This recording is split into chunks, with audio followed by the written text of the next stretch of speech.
Welcome to the Kingdom. I'm Chris, and this is Good Enough Gaming.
Howdy folks, and welcome back to the Kingdom. Today, we're finally getting around to that game I talked about at the beginning of the summer, where I finally used my Zerg Alien Hive Army. So we've got combat exercises. There's two different regiments from the Human Defense Force that have landed on this planet for extensive combat training and military exercises, but they made a slight miscalculation. Despite all the scanning they did before landing on the planet, it turns out the planet is infested. And now, what was supposed to be training between the Jungle Boys and the core Human Defense Force has now turned into a fight for survival, as bugs are going to be swarming all over their little makeshift base here. They haven't been on planet long. In fact, the defenses of the base, as you can see, there's 2 gun turrets, aren't even operational yet. So suddenly, it's a fight for your life, inspired by the assault from that film Starship Troopers, when the bugs swarm that base. So that's the basic idea for it.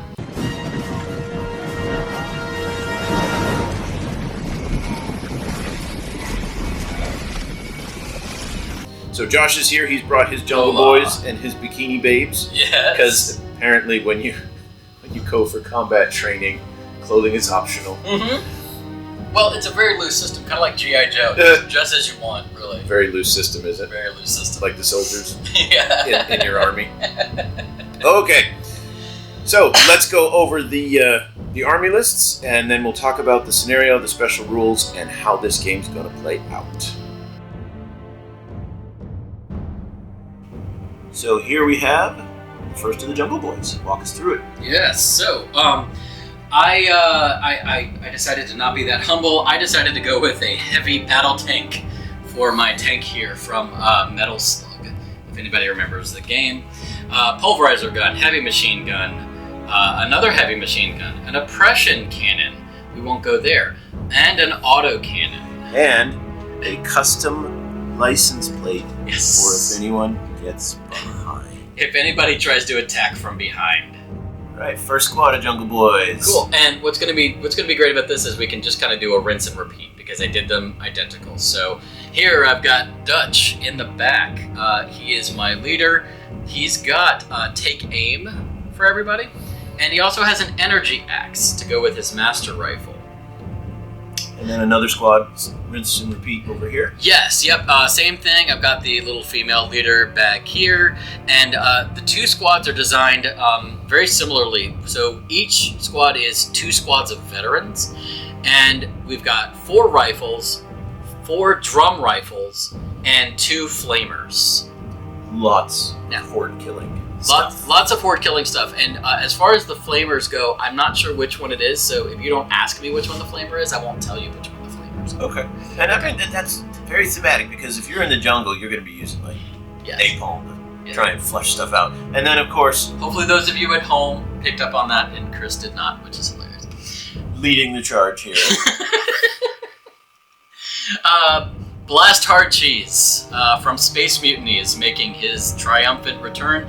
This time, though, we're doing him as one of the new, what are they? They're OGRE Ogre Robots from the new upgrade. The new upgrade. So I'm actually running him as one of the robots from that series to get him a little bit better quality. It's the profile of a squad, but you packed it into one guy. Exactly. Okay. Yeah, just like I did last time. So he's got what, like 9 health? 3. Yeah, he's got 9 health, and he's got 3 Gatling guns, which have attack 3 each. So he's putting out 9 blasts of AP1 fire. He's also got 3 heavy close combat weapons. Furious. Now, there is one thing that viewers and myself are going to be asking about, because in an Ogre Squad, there's 3 models, so as each dies, your combat efficiency will drop. So if we do like every 3 wounds on him, he loses some attacks and stuff. Pretty much, right. Yeah.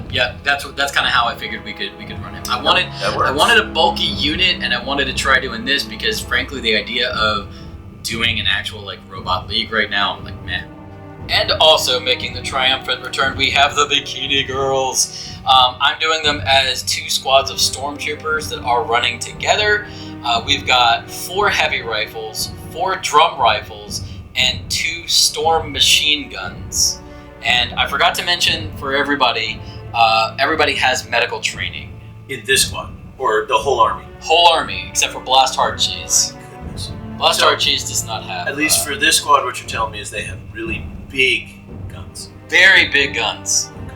Okay, so a small but elite army, but that's what you would expect from like a jungle fighting army. Not mass, but quality over quantity. So let's go take a look at their companions in the Human Defense Force. So for the regular Human Defense Force, as my kind of core front line, I've got 3 infantry squads that are just about as plain Jane as you can get. There's actually 2 of them here, one outside the fortification, one inside. Unfortunately, because of the deployment zone, I couldn't put them all in the fort like I wanted to, but we'll shuffle them over. Each one has 1 flamethrower, and other than that, and a radio, field radio. Other than that, they're just stock. Their job is to simply hold the line and act as a speed bump for the oncoming bad guys. Here I've got my heavy fire support, a unit of autocannons. They absolutely suck in terms of the quality. The quality is 5. You're a weapons team, and yet your quality is 5. Yeah, that's why. That's these guys. Yeah, so that's why next to them I have a company commander who is attached to a squad of veterans, and he has take aim, and basically every turn he's just going to tell them to take aim. So now they'll have a little bit more firepower. So the company leader, he has an energy sword and a master plasma pistol, so he is pretty good up in close combat. Zoom in on him there. And then the veterans, just to give them some flavor, they've got the company standard. This is a last stand mission. It's like a mix of Starship Troopers and Custer's Last Stand. And we all know how that turned out for Custer. Holy cow. So, the veteran squad that he's attached to, they have a field radio, a company standard, they have medical training, and they have heavy armor, so they're +1 defense. When it comes down to them, as the last unit, you know that things are just about over. Then, through here we have an attack vehicle with an acid cannon, and then on top, or on the front there, some heavy flamers, so their job is going to be kind of rinse out the big squads. Over here I have a total of 2 squads of ogre robots. One's here, the other one's back there in the forest. I equipped them all with heavy batons and shields, so they're very, very tough in melee. They can dish out quite a bit of punishment and take quite a bit of punishment. So the hope for them is that the guard units here, the infantry units, will kind of be the initial brace for the attack, and then these guys will plug the holes where it's necessary. Yeah, of course Josh is going to chuckle at that one. Then I've got just a regular tank. Now here's the funny thing. Josh, go grab... So it's not that much bigger, but the funny thing is I'm running just a regular battle tank. Josh is running his as a heavy battle tank. So it may look like take your daughter to work day, but in reality his tank is like double the power that mine is. And if you ever played Metal Slug, I mean, think back to that tank in that game. I mean, what a fantastic little mobile device it was, but it was tough. So this one, the tank here is almost WYSIWYG. It does have the Gatling cannon in the front, but the sponsons and the hull mounted, they're all machine guns, no plasma. Everything's a machine gun. This is a DACA monster. Although the Punisher Gatling cannon profile is really kind of wimpy. You look at that thing and you're like, oh, what does that chuck out? 10, 15 shots? No, 6. Yeah, that was the other. It was a 6. Sacrifice. I got one with no AP. So, no AP. because we're fighting swarms of bugs, so we're probably going to need something that can throw lots of bullets. And then, second squad of ogres, as I already introduced. So here are both armies after deployment, and allow me now to talk a little bit about how the mission works. So the scenario is 2 armies are fighting, in this case training exercise because they're both HDF, but you can play this with anything. The idea is the 2 armies were combating, and then suddenly the bugs start popping out of nowhere. So we have 1 army deployed on this side, 1 army deployed on this side, and then on the flanks an endless swarm of bugs comes in. So at the start of the first round, I think we put a random, it's like 5 or 6 squads of small bugs. We get to take all of our turn, and then the bugs will simply rush or charge the closest unit. That's it. It's never ending. Okay. And then at the start of every new turn, more bugs will pop on. I'm hearing this at the same time you are, folks, so I'm excited. I'm learning as I go. Well, this way he couldn't list Taylor. I could, totally, but he couldn't. So the bugs are going to pop up at the start of the first round and start of every round after. After turn 4, the bugs can start popping up in our deployment zones. This game does not end with 4 turns. This game ends when the last HDF soldier is killed. So we go until it's done. And then the winner is which HDF army got the most points. So at the end of every round, you score 3 points if you have a unit that is not stunned. Okay. Pretty easy for the first couple of rounds. You get 2 points for killing a squad of bugs. You get 3 points, though, if you kill a squad of bugs that's within 6 inches of an enemy. The rule's called Gotcha Back. So if you kill something to protect your other player here, you get more points for that one. Oh, so if it's near to you and I take it out. Yes. Gotcha. Yep, you get more points for that one. As far as the bugs, I'm making a slight change. According to the rules, it's always just the same profile for every single bug. It's squads of little Griblies. But since I'm bringing my Zerg army, I wanted to obviously be able to represent the larger models. So when I bring on the big ones, they'll count as 2 or 3 squads. So a squad of 5 guys, they're the basics, but when I bring on, for example, an Ultralist, that will count as, for example, 3 squads of bugs. And that way it'll have the kind of oomph that you would expect from a unit that size. Oomph. You gotta have oomph. So let's get the first bugs out, and we will begin turn 1. With a grumbling from the ground and a spray of dirt, this awful-looking worm has poked out of the ground and started spewing forth bugs. So for our first round, we only rolled up for 4 units being placed. These big worms here, they're just for show. They're kind of like, as Josh said, a point of origin. So for the first round, there's only 4 units.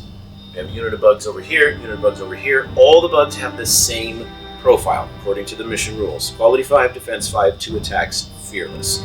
As bigger bugs come in, I'll explain how I'm working with those. But 2 of them over there, same situation over here. And according to the rules, to the scenario, we get to do all of our activations first, and then the bugs go. So I'm figuring in the first round nothing's going to happen. We're probably going to completely blow these guys up. The only other thing to mention is you don't want to set foot outside your deployment zone. Anything outside your deployment zone, so this area here, and then likewise over here, is considered dangerous terrain because of all the rumbling and the holes opening up so the bugs can spew forward. That would have been nice before I put Blast Archies there to jump on something. Well, you can still do it, he just has to take a dangerous terrain test. I mean, he's got 9 those go wounds. So well. He's got 9 wounds. He'll be fine. Everything's fine. As expected, the first round was pretty darn uneventful. In fact, so uneventful, we'll just give you the turn summary. Over here, between the front squad and the base, the tank and the infantry squad in front there, both of those units of bugs were rinsed away pretty quickly. Over here, same kind of thing. You had the 2 tanks concentrating to kill the ones in the forest here because they got, or the ruins, they got a little bit of cover, and then finish off the other ones that were behind those crates. However, Josh is wanting to reposition to get a better angle on the next incoming wave, so he has moved, count 1, 2, 3 units into dangerous terrain, and you folks who've watched the channel for a while know how he and I roll when it comes to environmental hazards. So let's start. 9 dice for blast head cheese. And what is it, on a 1 or a 2? On a 1. Just a 1. Nothing. he strides forth like a main character in a John Woo. And then I gotta do 11, right, for the squads? Yeah, you'll have to, well, 11 this for them, squad, 10 for them. the company commander has 3 wounds, don't they? Oh, yeah. So you have to roll 13. But the bikini babes don't have a squad leader? Nope, they're just 10. So this is for the 1, 2 of them. You have regen, don't you? Yeah, I guess I do. We'll check it out. If this isn't what we do, we'll just cut it. So at worst, 1 guy dies. And then the bikini babes. 10. Ooh, 3 of them. But they got regen too. Yep. 2 more down. 2 more dead.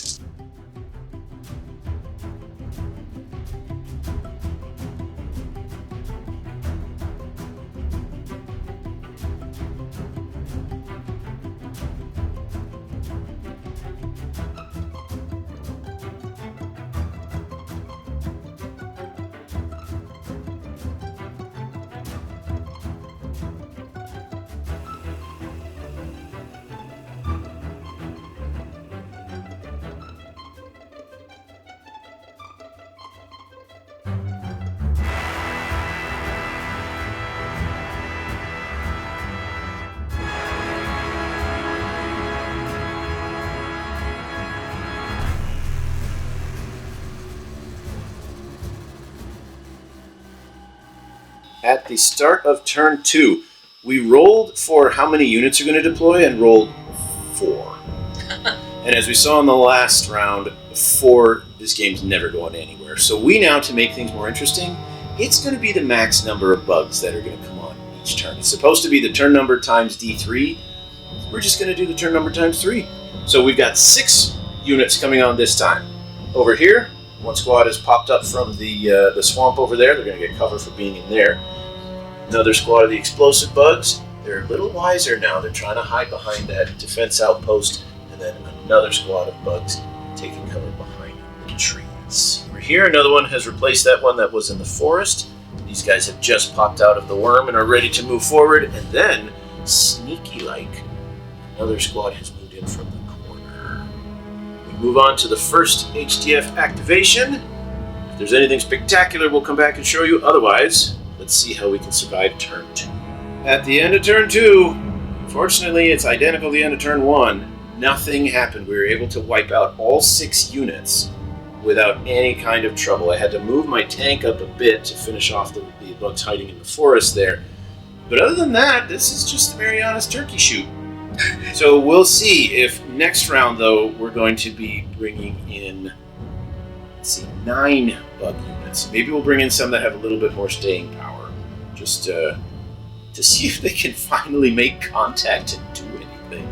Moving on, turn 3. Comment below if you Google some of Chris's historic references after these games, like I do. I expect Mariana turkey shoot.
Turn 3, which means a total of 9 units are on. We did a roll-off. Josh is going to be the lucky one to get the 5th unit, which means he has a chance to score more points, but also he is now a little bit more surrounded. So we're starting to see some more heavily armored bugs. It doesn't really matter in terms of rules. They still have the same stat line. But 1 more turn, and I think I'm going to have to start bringing on bigger stuff because we're running out of small Ridleys. But so far, the Human Defense Force is kind of going, Is this it? Is this all you can conjure? So finally, a turn ends a little different. One lone Zergling over here is going to survive to charge into the Bikini Babes because the bugs will charge the closest thing or they will rush. And then over here, 2 bugs hiding out in the swamp managed to survive a lot of gunfire. So they are going to be charging into, the squad that is hiding in the bunker here. So I'm already here, so let's move these guys in. Rawr. Josh, you want to roll 4 dice? Absolutely. Quality 5, let's do it right over here. Yeah. Ooh, 3 of them, huh? Alright, saving on 5s. Oh, almost did as well. So 1 guardsman dies, but the first casualty of the game. Yep. Good. Ours have been struggling. So you take 3 hits. 3 hits. 5 up. Yeah, I got him. 2. Alright, this one jumps up on top of the fortress monastery. 2 attacks. Bikini Babes. Fails. Bikini Babes pile on the Zerg. They hear heavy panting. It's fine. It's like, hey, I planned the whole time. Yeah, you didn't want to kill any of them. I didn't want to kill. I want Cuddles. Is that his name? That guy's name Cuddles? Wow. His name Cuddles. Wow. So there's Yeah. a lot. There's a lot. I'll just roll these 3 in. Right. Look at that, he's dead. He's dead. Yeah.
Folks, I think this is going to be the turn we start to see some interesting things happening, because now we're having 12 units on the field, 12 enemy units. Josh only has 6 units total, so now he has a 1-to-1 unit ratio. Each unit must eliminate an enemy unit or he's going to get charged. Well, I've actually got 5 units. 5 units. So Josh is going to get charged unless no way, I start bringing over fire support, but then that means my outnumbering on my side will disappear. So up until this point, yeah, it's been kind of just, the shooting range at the state fair. But I think now we're going to start to see some melee, some casualties on all sides. It's going to get interesting. Maybe not as much of a change as I thought, but something significant. This is the first time after all the shooting, after the remaining bugs charge in, there are bugs left on the board. For the first time, we have not cleared them all away. Over here, the ogres had to charge in to clean out a unit, took some damage in difficult terrain, dangerous terrain, and then in the bug assault phase, nothing happened. They couldn't kill him, he couldn't kill them. But one of those ogres is down on 1 wound. Same thing over here. The ogres charged into dangerous terrain, took 2 damage. Everything else, though, managed to get cleared out. On this side, I tried to score some points by moving forward and killing that unit that was threatening Josh's tank, but I couldn't do it with the acid cannon here. And this bug charged in. Nothing happened there either. Josh, though, for the rest of his army, they did their job. They wiped the board clean.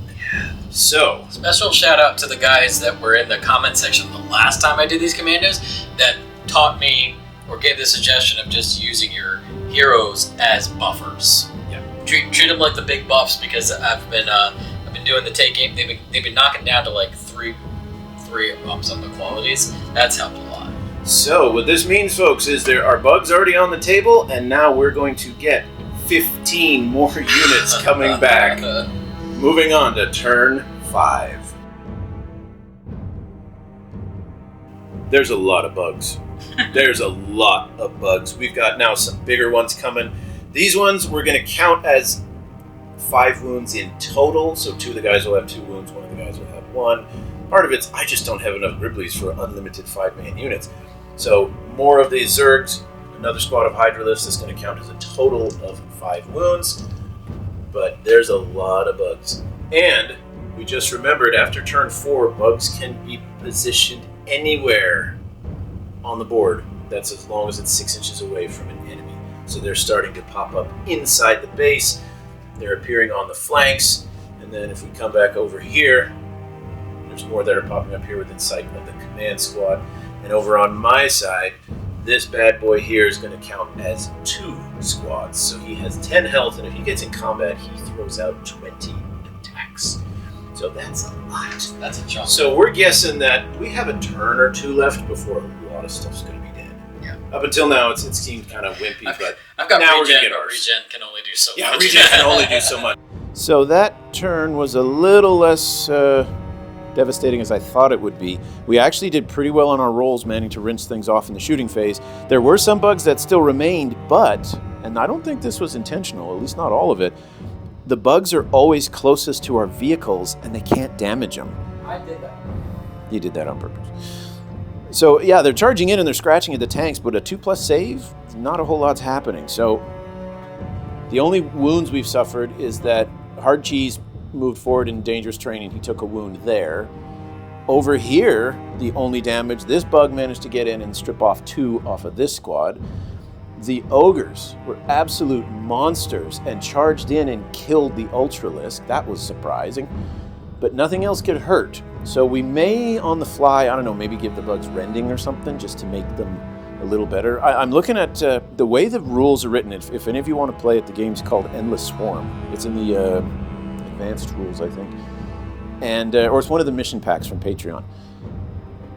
The way it's written, I'm imagining they're expecting infantry mostly and small, like 5,000, 500, 1,000 points. We're doing 2,000 per side, and on top of that, we're bringing vehicles. So I would, by the end, when we're done here, we'll sum things up a bit, but there need to be some changes to make the bugs a little bit more robust. Yeah.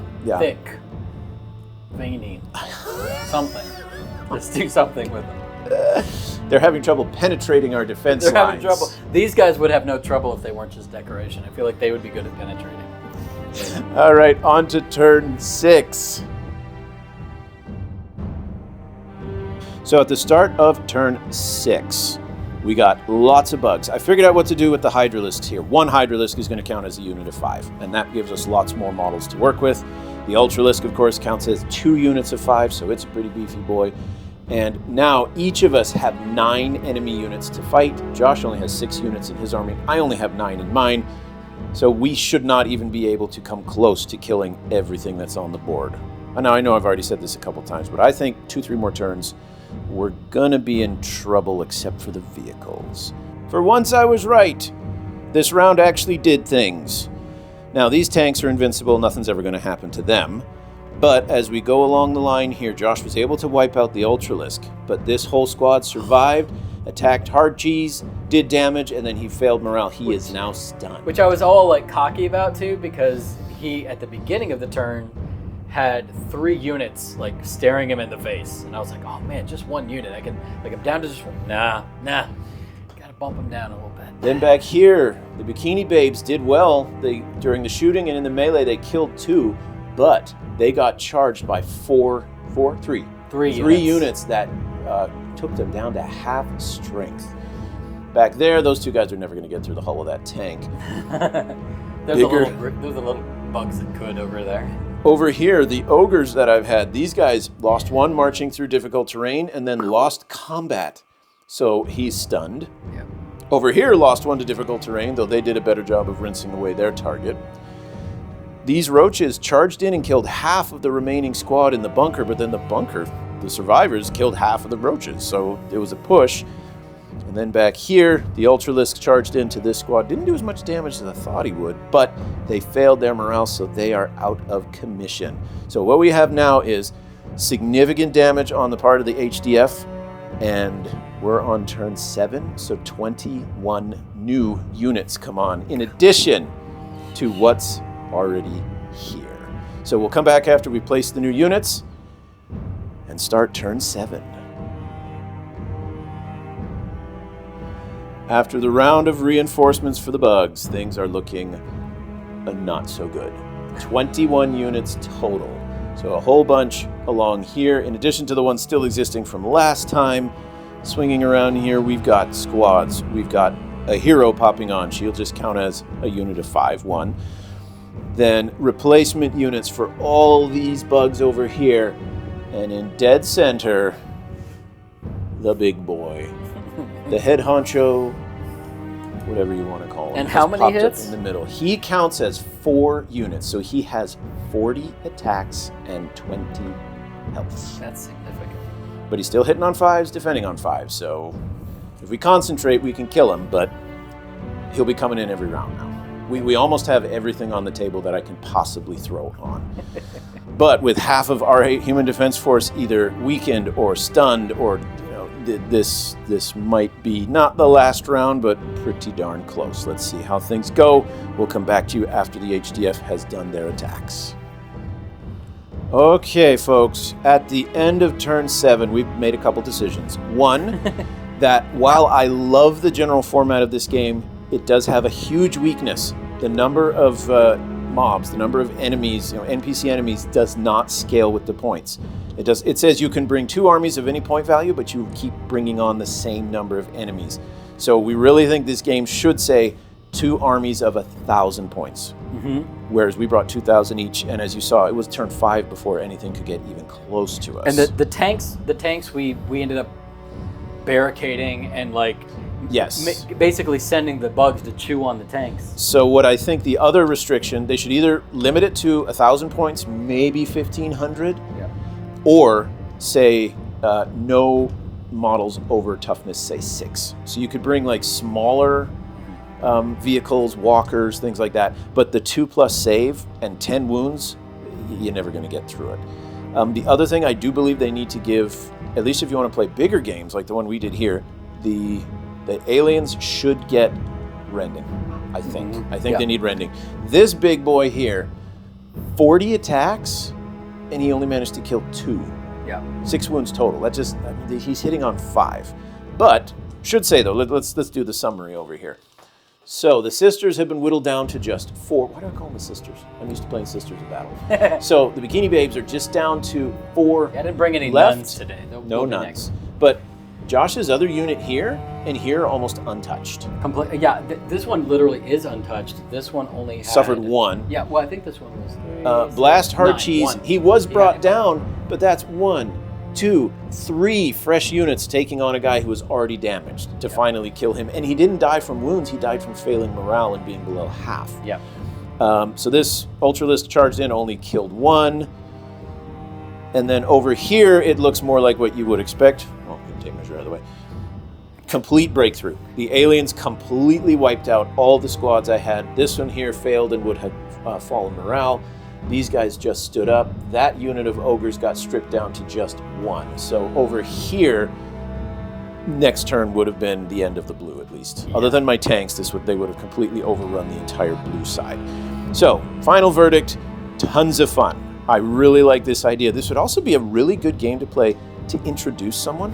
Josh was saying that earlier. Yeah, like if you were doing, if you either introduced them on skirmish first, or even if you didn't, you get so much practice with your units in this, and you get a little bit more time. And because it's not competitive, it's not. You're not going to get curb stomped by your best friend. Exactly. Yeah, somebody that knows a lot more than you do about it. You'll kind of feel like you're a little bit more. And to me, it would be a fun first game too, because there's no threat. The other person doesn't have to nerf themselves trying to make you feel good. So there's a great storyline, great scenario. So tons of fun. I enjoyed it. Definitely need some tweaks to the rules as they're written. But anybody who's got access to the Patreon, you should check it out. Again, the game or the battle's called Endless Swarm. Or if you watch the whole video, you've basically heard all the rules. As far as score, the blue HDF force won by 1 point. Final score was, let me double check over here, it was 50-49. Yeah, the last round, we literally were just like, okay, last round, last stand, just how quickly can I tally up points? How Yeah, quickly can I? we're going tally for points Yeah. because this could carry on for a No while, more and we've strategic. already been playing for like what 3 hours. 3 hours, yeah. Yeah. So let me know what you guys think. Again, gentle with the comments. I'm sure we made tons of mistakes, but we had a lot of stuff we were trying to work with to get through this. Hope you enjoyed it. See you on the next one. Keep your dice on the table and write your congressman. I don't know what else. See, this is why I say bite the pillar. It works. Yeah, every but that's time. an inside Bite joke the and pillar. nobody gets that. It was in a video. Everyone All right. knows bite the pillar. I'm making shirts. Until next time.